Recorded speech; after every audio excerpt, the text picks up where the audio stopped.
안녕하세요, 달달 코치입니다.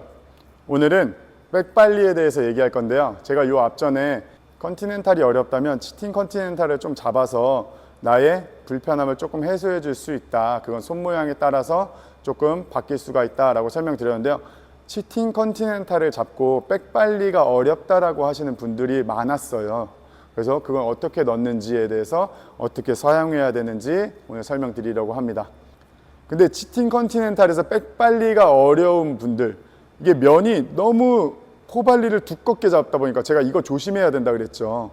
이 오른쪽으로 너무 치우치다 보니까 포발리는 두껍게 했는데 이게 백발리는 면이 너무 열리는 거야. 이제 잡으려고 하니까. 그렇다 보니까 손목을 이쪽으로 꺾어야 되는 상황이 온 거예요. 근데 이렇게 꺾일 정도, 너무 그러니까 약간은 사실 꺾어도 된다라는 저는 주의거든요. 근데 약간 꺾어도 되는데 이게 너무 오른쪽으로 치우쳐가지고, 그러니까 오른손 내 인덱스 너클이 3번하고 4번에 가깝게 가면 안 돼요. 3번하고 4번하고 만나는 지점까지 가가지고 치팅 컨티넨탈을 잡았다면 치팅 컨티넨탈은 2번 베벨에서 3번 베벨에 닿는 지점까지입니다. 3번과 4번이 아니에요. 2번과 3번을 확실하게 잡아주는 정도의 치팅 컨티넨탈 정도만 제가 말한 치팅 컨티넨탈에 가깝다. 그거보다 더 돌아갔으면 그립을 바꾸셔야 됩니다. 왜냐면 그거는 그립이 너무 돌아가가지고 이 손목이 버틸 힘이 없어요. 그렇다고 내가 손목을 버틸 힘을 갖자니 손목 면이 너무 열리는 상태가 된 거죠. 근데 이렇게는 안 된다는 얘기입니다. 그래서 치팅 컨티넨탈, 인덱스 너클이 2번, 3번, 힐 패드는 저 같은 경우는 1번, 2번 모서리에 살짝 닿아서 2번을 주로 덮고 있습니다.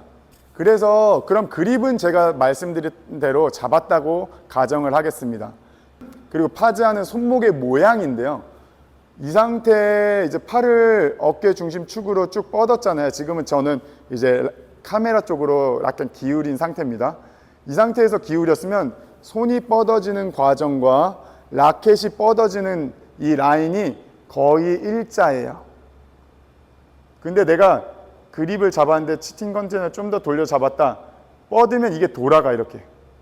그렇다고 손목을 꺾어서 이렇게 일자로 만드냐, 그게 아니라는 거예요. 그래서 컨티넨탈 위에서 잡아서 뻗었을 때 옆모습으로 보면 이 정도입니다. 요렇게 그대로 내렸을 때도 이렇게 일자, 옆에서 봐도 요렇게 일자, 요렇게 손목이 꺾이면 안 된다는 겁니다.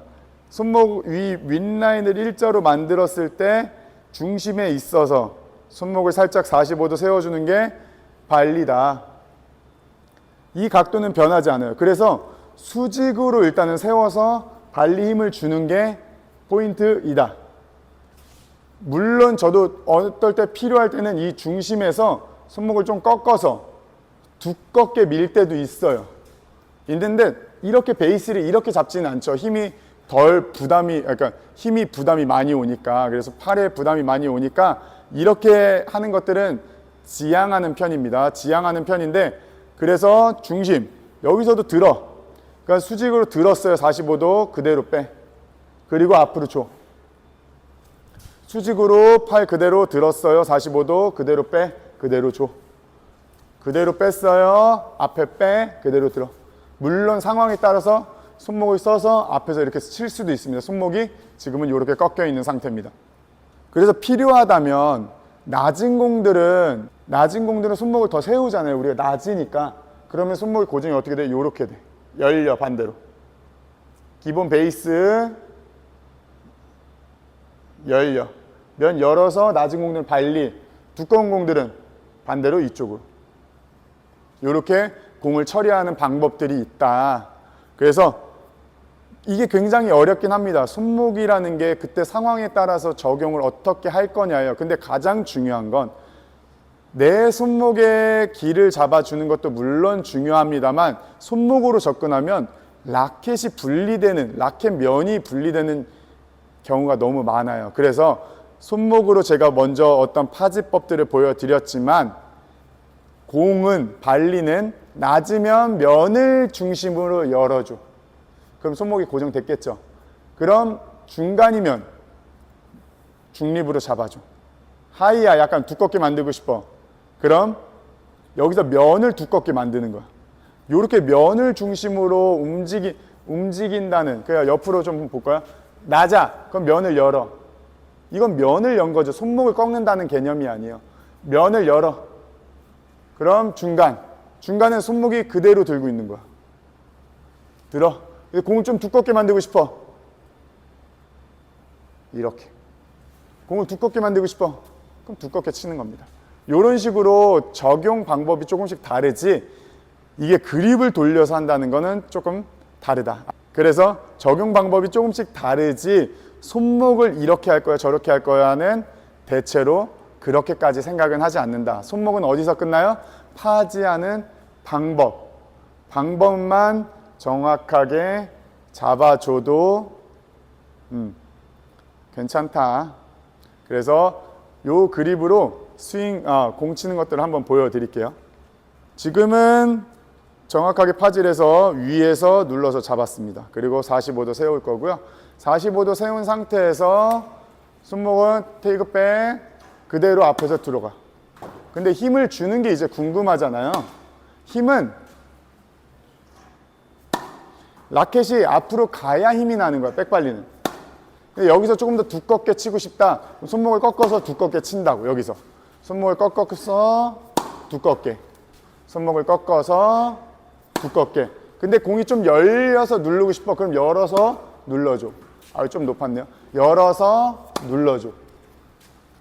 열어서 눌러줘. 좀 열리죠. 손목을 당겼으니까. 이 몸쪽으로 당겼어. 당겨서 그래야 이게 쇼트도 나온다. 그래야 이게 쇼트도 나온다. 그래야 이게 쇼트도 나온다. 그리고 나서 좀 두껍게 보내고 싶어. 다시 손목 꺾어서 보내줘. 그럼 중립이야. 중립 잡아서 그냥 앞에서 보내줘. 중립이야. 잡아서 앞으로 보내줘. 요렇게 조금씩 다른데, 그럼 나는 힘을 어떻게 만들어내느냐가 굉장히 또 중요한 포인트잖아요. 제가 매번 설명하는 포인트이긴 한데요. 이게 결국에는 라켓 맞아서, 뒤에서 보여드릴게요. 맞아서 위로 굴러가는 이 포인트가 있어. 제가 저번 주에도 얘기했죠. 손목 세워진 상태에서 결국 내려오면서 이 구조를 만들어내는 거다. 근데 포발리는 힘이 있으니까 제가 손목을 이렇게 풀어도 약간 풀린다 그랬죠. 풀면서 스윙 보내줬는데 백발리도 물론 풀려요. 근데 백발리는 맞춰서 라켓이 먼저 떨어지는 힘이 필요하다. 요렇게. 그래서 이 상태에서 위로 굴러가는, 여기서 맞았어요. 위로 굴러가는, 그래서 전방으로 던져줄 수 있는 포인트가 파워를 만들어내는 포인트이다. 그래서 저는 항상 전방으로 그냥 던지라고 그래요. 공 맞기도 전에 그냥 전방으로 던지세요.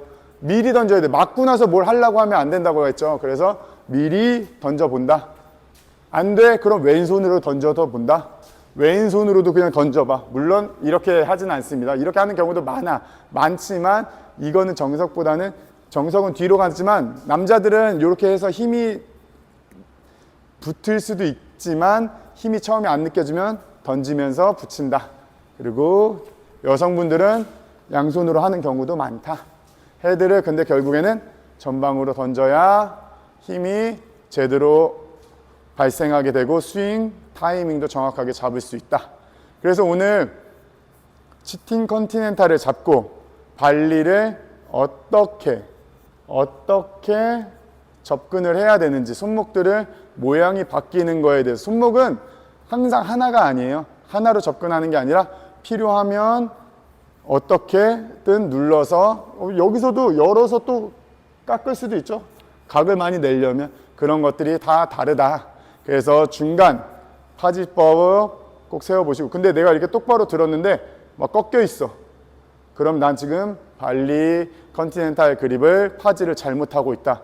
그래서 근데 그게 불편하지 않고 내가 발리에 큰 문제가 없다. 그럼 그냥 가는 거예요. 그냥 가세요. 괜찮아. 뭐 어떻게 잡든 상관은 없어. 그리고 근데 그 상황에서 내가 문제가 있다. 그러면 교정을 해야 된다라고 말씀드리겠습니다. 치팅 컨티넨탈 백발리 어떻게 조금 적응이 되셨을까요?